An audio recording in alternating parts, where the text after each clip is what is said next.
Okay, so we're going to talk about naturalism today, which is a meta-ethical theory. Well, I've I've drawn some flowers and grass because it's called naturalism. It's absolutely nothing to do with nature, though. Not really. It's just that nature. The key idea here really is that nature is full of objective facts, and the term good, literally the good. When we say, "Oh, that's good," um, oh, giving to charity is good or whatever, is a natural fact in the world. It's no different to all of the other things. It exists as one of those things. And different theories have different ideas. So I just want to go over some kind of key definitions here to give us an idea of what terms we're going to be using today. Realism, you must know that by now. What's realism? It is that there are moral facts. So this is also called objectivism, right? There are moral facts in the world. Now, naturalism says that good, and I've already defined it, but never mind. Well done, good planning, Luke. Good is a natural fact, just like all of the other facts. And in fact, we already know what that natural fact is. There are different versions of it, and we'll look at those different versions. But what they're saying is that this particular natural fact is the good. Okay? They are identical to each other. And that's why I've included this third definition, identity. What we mean by identity is two different labels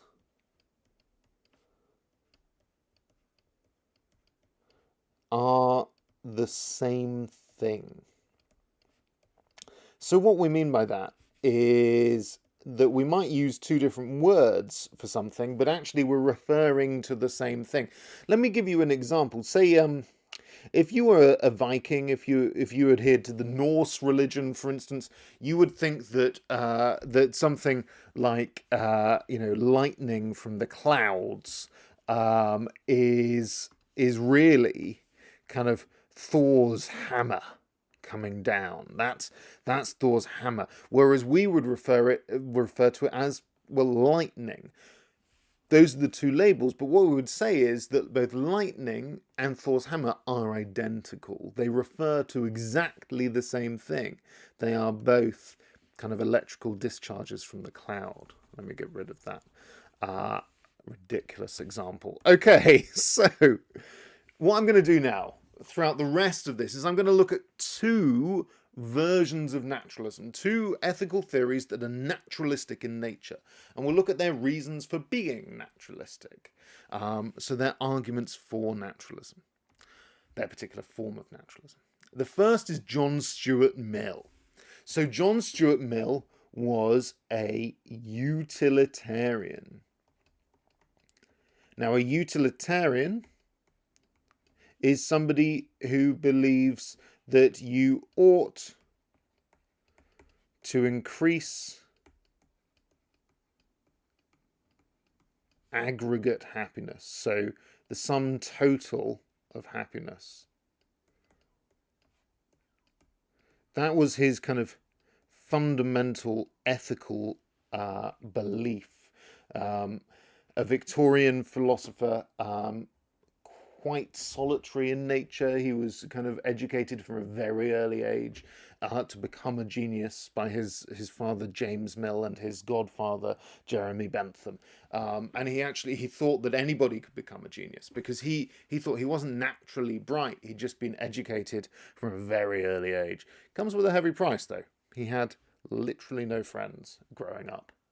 Okay, so John Stuart Mill, his fundamental view is utilitarianism, the idea that we ought to increase aggregate happiness. And he was a naturalist, and he thought the good over here is this natural fact, pleasure, because he thought happiness is just pleasure. So he's saying that these two things, well, they are identical. That's what the is means here. Identical. So anytime there is an instance of pleasure, that thing is good. It's not that we think of it as good. It's literally that pleasure is good. They are the same thing. We define good just as pleasure. Now, that's his naturalist theory. Why does he think that? Here is his argument, and I've put his argument in green. He says, look, essentially this. You as an individual, yes, you kind of seek, or you kind of go after pleasure. That's what you want. But in fact, everybody does the same thing. It's the ultimate thing. It is fundamentally desirable. So the first thing is that everyone desires pleasure.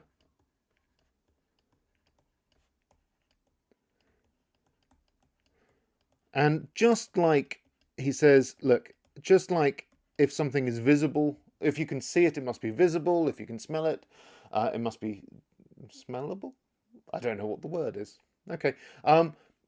In the same way, if you desire it, it must be desirable, right? So pleasure is desirable.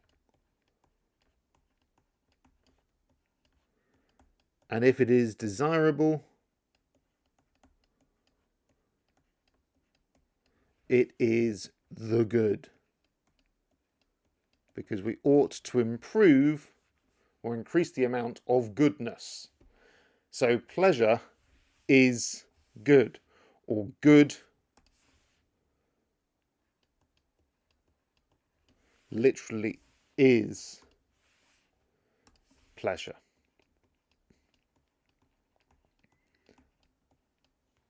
That's Mill. That's why he thinks that good and pleasure are the same thing. Another example of this is actually going back in time. We're doing this non-chronologically. The other example is Aristotle. Now, I've just drawn this here so we can see that there's a distinction between the two. Aristotle, well, he was what we call a virtue ethicist. So a virtue ethicist is someone who thinks that it's, ethics isn't about actions like Kant thinks, and it's not like about consequences like Mill thinks. It's instead about character. We've got to have the best character, and completely the best character is what he calls eudaimonia. So eudaimonia literally in the Greek means having a good demon, is probably best defined as kind of human flourishing. So human flourishing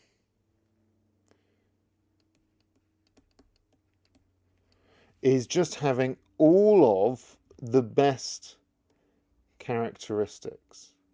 So you want to aim for eudaimonia, having all good characteristics.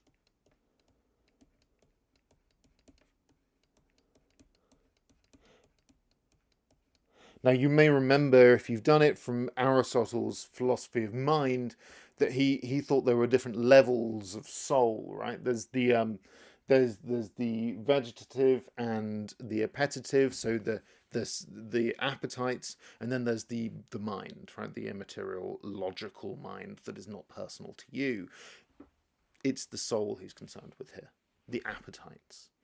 Those characteristics are part of your makeup. They're part of your body, right? So he is a naturalist because he thinks the good is a set of characteristics. And that's why he's a naturalist. Now, what is his argument for that? Well, it's very similar, actually, to Mill's. It's just that Aristotle thinks that we don't go after pleasure.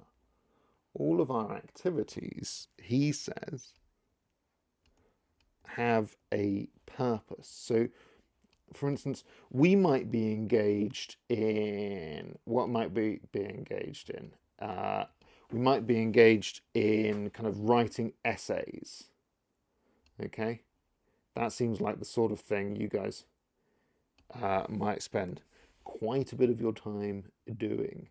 So you write essays, but you do that for a reason, right? You do that so ultimately you can graduate and go to university and all of the other stuff. So what am I going to draw here? Some sort of diploma. It looks very similar to the essay, though. Your life appears to be very much to do with pieces of paper at the moment. Let me put a little red stamp on here and a kind of tassel hanging down. You're very happy about that, and then you go and get a job because you want money. So all of these things have a purpose, says Aristotle. Each activity you kind of do is for another purpose, apart from happiness, apart from flourishing, apart from eudaimonia, good character. That has no other purpose. He says that eudaimonia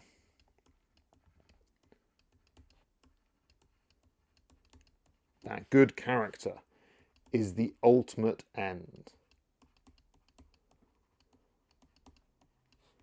The ultimate telos, the purpose in Greek. There isn't anything else. And so, the good, the thing that we are ultimately aiming for, says Aristotle, is eudaimonia. Now, why is eudaimonia a natural characteristic? Because it's just part of your character. Just like pleasure is it's ultimately just a chemical in your brain, right? Which is, of course, a natural property, and therefore it is a naturalist theory. Well, with eudaimonia, it is a character trait. Again, a natural property. So both of these identify good with a natural property and therefore are naturalist theories.